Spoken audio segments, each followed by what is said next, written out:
Have you ever wondered about the intriguing tale of King Solomon's encounter with demons? Today, we delve into the life of one of biblical history's most significant figures, King Solomon. Renowned for his wisdom and fair rule, Solomon was a monarch who held a vision beyond his time, a vision that drove him to embark on a monumental task, the construction of the Great Temple of Jerusalem. This temple, a symbol of divine connection and spiritual grandeur, was a testament to Solomon's unwavering faith and ambition. However, this was no ordinary undertaking. The temple's construction was dictated by a divine challenge, a commandment from God himself. Solomon was to build this magnificent edifice without the use of iron tools.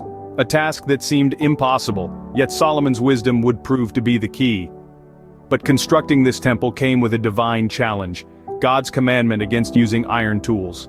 Here enters the Shamir, a mystical creature with a unique ability. A mythical being, the Shamir was said to possess the power to cut any material cleanly and precisely without resorting to iron.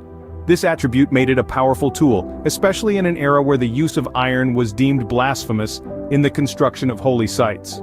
Now you might be wondering, how does the story of Moses tie in with this? Well, it is from the legacy of Moses that Solomon learns about the existence of the Shamir.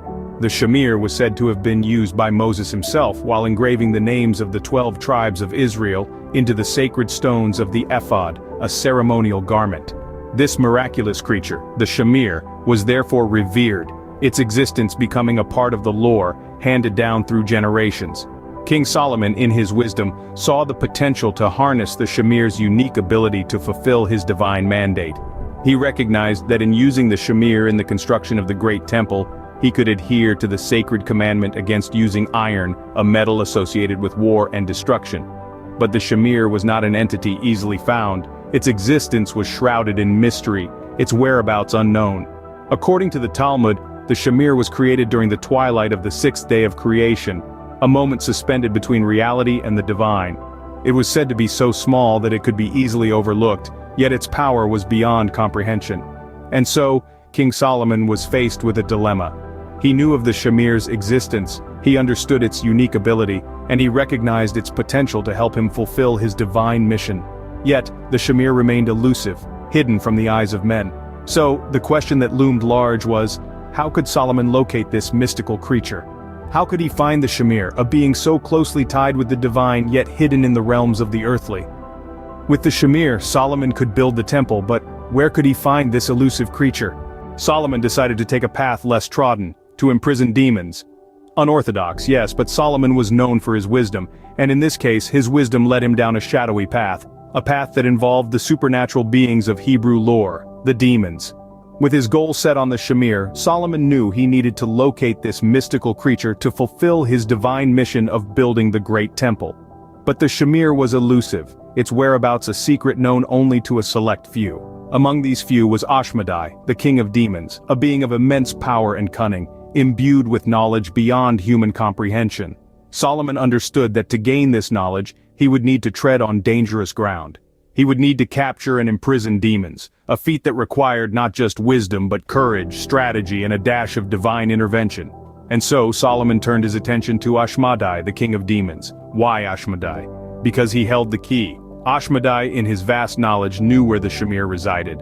The challenge was not just finding Ashmadai but also convincing or compelling him to reveal the location of the Shamir. But who was Ashmadai really? In Hebrew lore, Ashmadai was a complex figure, powerful yet not entirely malevolent. He was a king among demons, possessing knowledge and abilities that far surpassed those of his demonic brethren. Yet he was also a figure of respect, a being who, despite his demonic nature, had a certain honor about him. Solomon's decision to take on Ashmadai was not without risk. The king of demons was no easy adversary, yet Solomon was undeterred. He was prepared to engage in a game of wits with Ashmadai, a game that could potentially change the course of his divine mission. As Solomon embarked on this daring endeavor, the air was thick with anticipation. This was not just a battle of power, but a battle of intellect, a battle of wills. Solomon, the wise king, versus Ashmadai, the demon king. The stage was set for an epic confrontation. Trapping a demon king is no easy task, but Solomon had a clever strategy. Indeed, it would take more than brute force to ensnare Ashmadai, the king of demons, and retrieve the elusive Shamir. Solomon, known for his wisdom, would rely on cunning and guile. In Hebrew lore, demons are not simply malevolent beings, They are complex creatures possessing both knowledge and power beyond human comprehension. Ashmadai, as their king, was a formidable adversary, yet he, like all creatures, had weaknesses. Solomon knew that Ashmadai was fond of wine made from a particular vine. By procuring this wine, Solomon set his trap. With the help of a trusted aide, Solomon tricked Ashmadai into drinking the intoxicating beverage. The demon king, unable to resist, consumed the wine and fell into a deep sleep. It was during this slumber that Solomon captured Ashmadai, binding him with chains inscribed with the divine name. Now Solomon had his captive, but the Shamir was not yet within his grasp. The king of demons, despite his predicament, was not easily coerced. It was only after a series of cunning exchanges that Ashmadai revealed the location of the Shamir. This mystical creature, capable of cutting any material perfectly, was guarded by a rooster. Solomon dispatched his men, and they returned with the Shamir. The Shamir was not what one might expect. It was small, no larger than a barley grain, yet it possessed immense power. With it, Solomon could cut the stones for his temple without violating God's commandment against using iron. The capture of Ashmadai and the recovery of the Shamir demonstrate the resourcefulness and wisdom of King Solomon. They also offer a glimpse into the nature of demons in Hebrew lore, revealing them as beings of power and knowledge, yet susceptible to human cunning. With Ashmadai captured and the Shamir in hand, Solomon could finally build his temple. The Great Temple of Jerusalem, a testament to Solomon's ambition, wisdom, and his complex relationship with the supernatural, was now within reach. But every story has its twists and turns, and Solomon's encounter with demons was no different. The cunning Ashmadai, having been bested by Solomon, sought revenge. He tricked Solomon into giving him his magical ring, a symbol of divine authority and protection. With Solomon's ring in his possession, Ashmadai cast the great king away and assumed his form, seizing the throne of Israel. In this guise, Ashmadai ruled with tyranny and cruelty, a stark contrast to the wisdom and fairness of Solomon. The kingdom suffered under his reign, yearning for the return of their true king. Meanwhile, Solomon, who was once the most powerful man in the kingdom, was reduced to a wandering beggar, his identity stolen by the demon king.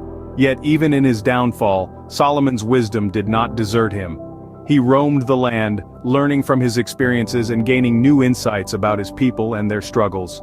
His encounters during this time humbled him and brought about a profound change in his character. In a twist of fate, Solomon's path crossed with a shoemaker who recognized the king despite his disheveled appearance. Moved by Solomon's plight, the shoemaker crafted a pair of sandals inscribed with God's name, which Solomon used to reclaim his throne.